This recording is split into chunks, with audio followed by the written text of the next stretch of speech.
Can this all be built in one container? Yes, it can, and I'm going to show you how.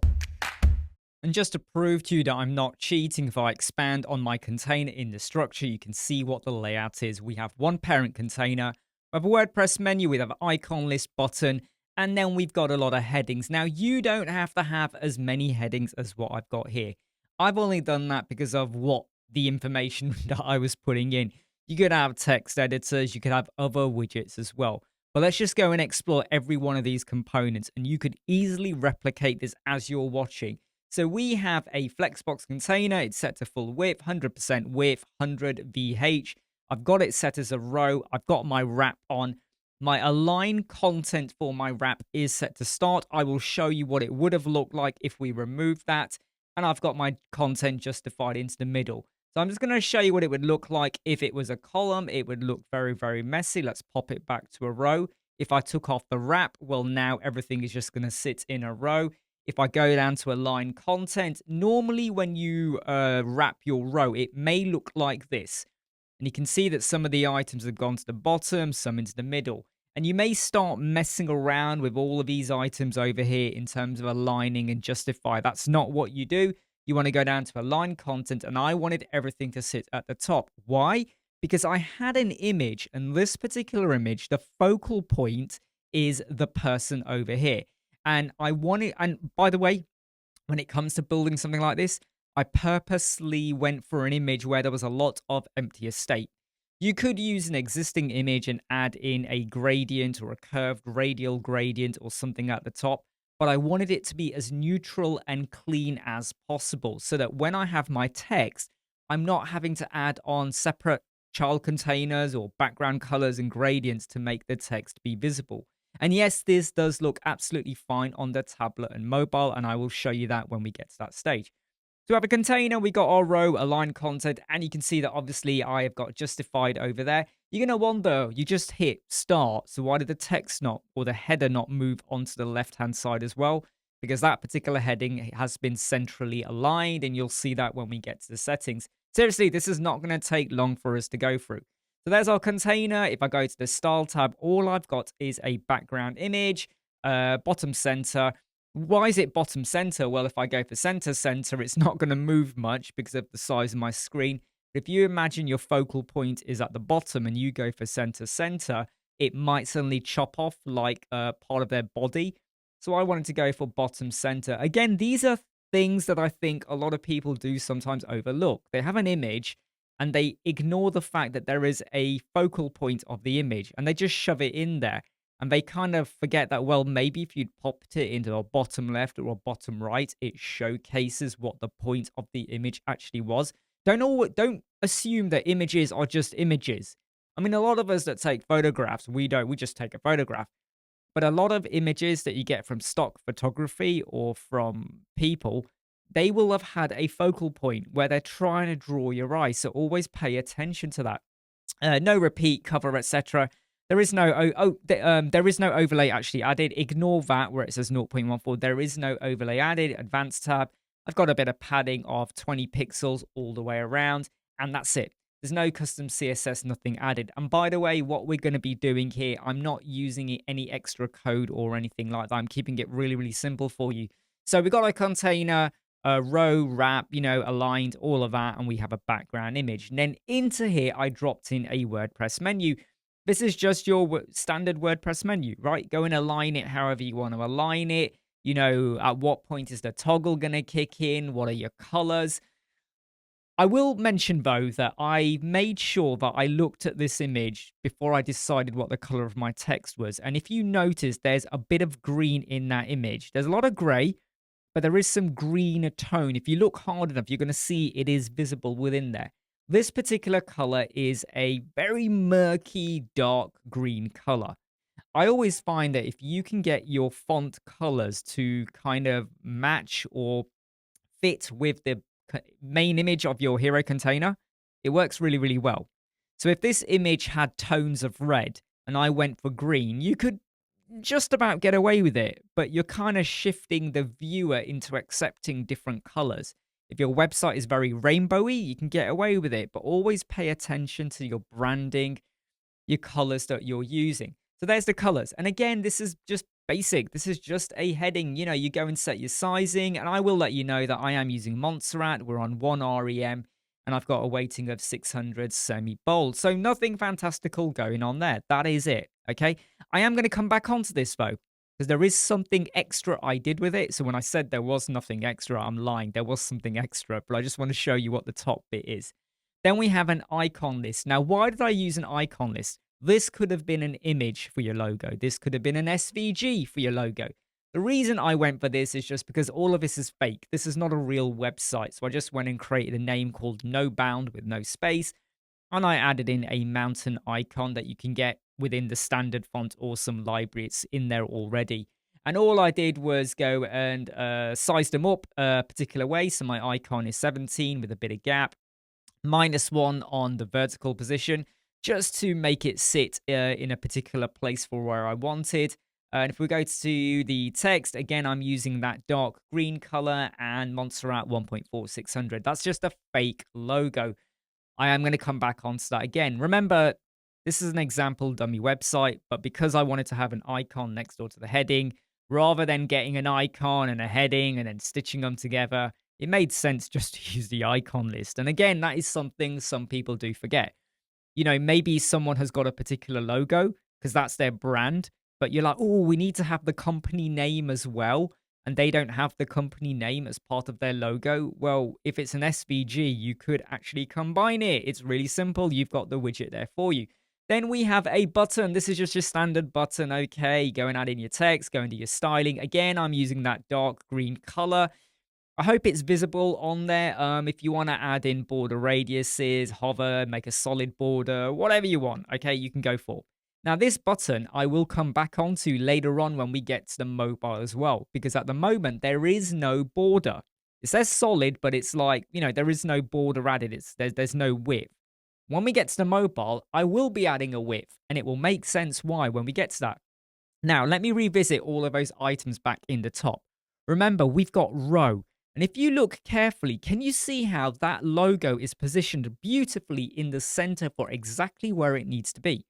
Let's go back to the container and go to the layout. This is set to be center. If I hit left, that all just stays in position. It doesn't move to the left. What you will find is that when you start to add in items at the top with row, the width is dictated by the actual element.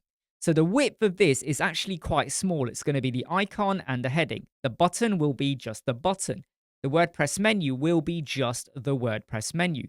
But can you see the pink outlines? I've got them to be a particular width because I wanted everything to fit with the logo bang in the middle.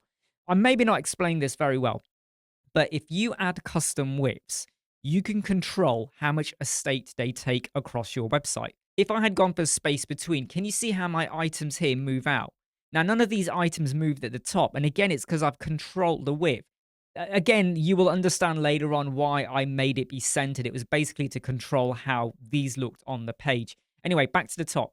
So if we go to the WordPress menu and we go to the Advanced tab, you can see the custom width is set to 30. If we go to the button, that is also set to 30. If we now go to the icon list, which is kind of like the logo or whatever you want to call it, that is set to 40. My container has 0 gaps for the row and column. I'm controlling everything. I don't want to have a standard 20 or 15 or 25. So I've got 30, 40, 30 makes 100. So that means that is bang in the middle. If I had made this, look, I'll show you exactly what would happen. If I go and make this logo be something like 20, can you now see that because we are now not filling up the 100, that logo there is no longer in the center. And if I went to the container and I made it be space between, it just doesn't work. That logo is no longer in the center. So let's just go and undo all of that because I quite like it how it was. That is one way of how you can position your items without having to add in another container. Because maybe I've seen people where what they do is they go and add in a child container, because this isn't a separate header template, by the way. This might have been like, you might have a separate header template on other pages, or maybe this is a one-page website and you want things to be positioned a certain way. And by the way, this could have been done in a child container. I've just said I know people would, and I'm not using it here. But even in a child container, when you add in items of differing widths, you may want to control it with some custom width. Okay, really good. Right. And then underneath that, I went and dropped in my heading, and my heading is quite spaced out. Remember, this entire container row wrap is aligned to start at the top. So everything should be at the top. But we've got these spaces built in. Why? Because this heading, we've got a bit of text in there. You go to the advanced tab. I've got some padding of 70/70. That's why you're getting the space over there. And you will also notice I've got a breakpoint here after the word barriers because I wanted it to fall onto the next line. I could have done that with custom width, but then, sometimes you start to lose a bit of control at what point it breaks. And this just kept it pretty even. Again, you've got the green text color and the size over here is 3REM 600. And I messed around with the line height and the letter spacing as well, just to get it to look a certain way. So far, so good. That should all be really simple. I'm not showing you anything groundbreaking here, right? Then underneath that, we have another 3 headings. And each one of these headings is just a word with a breakpoint because I wanted it to go on to the next line. And then another bit of text on there. These are H2s. Again, the dark green color and the typography is 1.5. Again, mix it up with what you want to do. These are copies of one another. So I've got 3 headings, okay? They have the same kind of build. Now, if you go to the advanced tab, these are only taking up 10%. So if I had set these to be, say, 33.3%, each of them, they would be equally spaced out and they would be filling up this entire row. I set them to be 10%. They only need to take up a bit of a state. And this is why I left this container as center, because when you go to space between, 10%, 10%, 10%, and then space between. If you go for space around, you go for space evenly, it loses its effect. Wouldn't you agree? You go with center, that looks really nice, but you will notice we've got these gray lines either side of it. This particular heading is the only one that is different to the other 2. You go to the advanced tab, I nearly went to the wrong one there. You go to border, got a solid border. I've got that same dark green color, but I've reduced the transparency or opacity by 50%, and I've just got the border width on the right and left. Because I find that when you look at that right on the full screen, you see it much better, Rob, because when you're on the edit mode, it scrunches it up a little bit. Can you see the effect you get there? So even though the call to action button is in your top right, and you got your menu over there for where you want to go to, you're getting your impact, right? So I'm basically talking to you. What are you going to achieve? And this is really important this is not a Hero Lab seminar workshop we're doing, but I do think, again, don't just say, hey, I'm Imran. Hey, I'm going to help you mountain climb. Who cares? You're going to break barriers. I'm telling you what you're going to do. Even when you think you're busy, I'm now talking to people who work a lot. They don't, maybe they work all the time and they don't take out time for themselves. Maybe it's for a business, corporate days out. Maybe it's for people that just want to have a bit of adventure.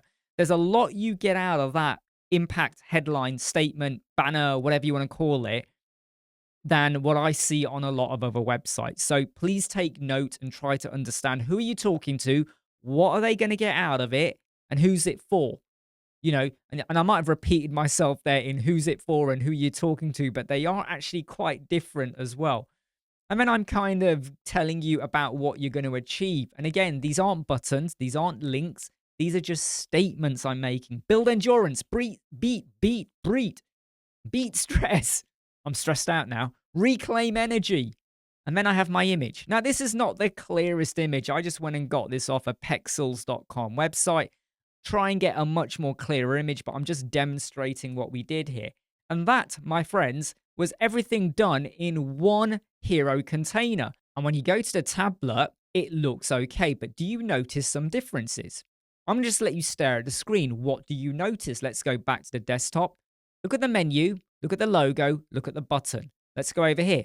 The logo and the menu have swapped places and the button is now below. We go over to the mobile. We've now gone to the toggle menu, which makes absolute sense. But we've got the logo and the menu. They're in the other place compared to where they were on the desktop. And the button is below. And we now have this little grayish, whitish opacity border as well. How was this achieved? Now, if we go to the desktop, every single one of my items does not have any order applied. Look at it. There's no order on the advanced tab. But when we go to the tablet and the mobile, I'll just do the mobile because it's the same on the tablet, to be honest. If I go over to my logo or the icon list, over here, the custom order is 1 on the mobile. I recommend it if you're going to have different placement, do it on the breakpoint device or the view that you're going to do. Don't do it on the desktop unless you have to set it for the desktop, right? I tend to just do the desktop how I want. And then when I get to the tablet or the mobile, I go and change the order. It's not a bad idea to actually do it on the tablet because usually, not always, but usually it follows it through to the mobile. So the icon list is number 1. The menu, which originally was before, is now order number 2. Then we get to the button. Oh, no, let me come back to the button. The first header then becomes order number 3. And then we have the other ones, which is order 4, 5, and 6. So 1, 2, 3, 4, 5, 6. And the button, which was in effect order item number 3 before, now becomes order item number 7. And I went and added in some padding just to position it. And because this button was now over this grayish, rocky, mountainy outline, in the not the advanced tab, style tab, I then added in a solid border, and it is a little bit, it's not completely middle. No, it is. It's 50% transparent opacity on the white, border width of 1, just to make the button stand out. Because if I go for none and I do that, can you see the button? You can see it. It is green, but I feel like it just needs a little bit of a punch added in. Would you agree with that? There's a lot there going on in one hero container. And of course, don't forget, though, when you do get onto the mobile, I should point this out, you may want to go to your container and you may want to use a different image. So over here, my standard one is over here, which is 6000 by 3730 pixels. Ridiculous, stupid size. And it's not even been converted to WebP. Make sure you convert to WebP. Okay, this is just a tutorial website dummy one I've got going on. But I've got a 500 by 715 pixel image, and that's the one that I'm using over here. Make sure you get a sharper image, but then again, it can sometimes work with a bit of blur because you're kind of trying to get them focus on what goes on beyond. I hope you've enjoyed that. I hope you've learned something from that. Go and sign up for our courses or find out more about me, Imran at Web Squadron. You can learn about CSS. You can learn about how to build your websites in a much more efficient manner. Links are in the video description. Like I said, I'm Imran from Web Squadron. Hope you like, subscribe, share, and follow. I'll see you soon.